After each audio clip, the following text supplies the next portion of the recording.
বিপিনুর যে কোন লেভেলের পোল্ট্রিবাজ এই ভিডিওটা না দেখলে বুঝবেন না। সো দেরি না করে আগে ভিডিওটা দেখে আসি। আওয়ামী লীগ বিএনপির হাতে যদি আবারও ক্ষমতায় থাকে কিচ্ছু পরিবর্তন হবে না, হবে না, হবে না। বিএনপির হাতে স্টিয়ারিং ছেড়ে সেটাতে যদি আমরা একমত হই আবার জেলেও সেই কদু হবে। সহজ কথা। একদল খাইছে আরেক দল খাওয়ার জন্য রেডি আছে।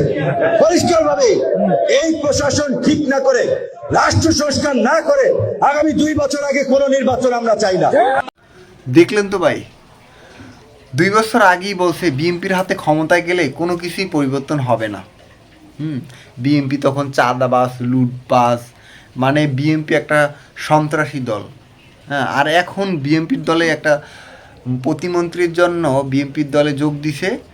এখন একবার বিএনপি বাল, এখন সব খারাপ জামাত।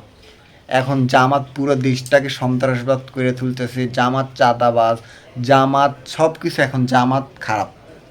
ঠিক আছে, এই যে কোন লেভেলে পোল্ট্রিবাজ ভাই, গিরগিটি একেবারে প্রতি পাতায় গিয়ে গিয়ে রং বদলায়। এর কাছ থেকে জনগণের সাবধান থাকা উচিত। ধন্যবাদ।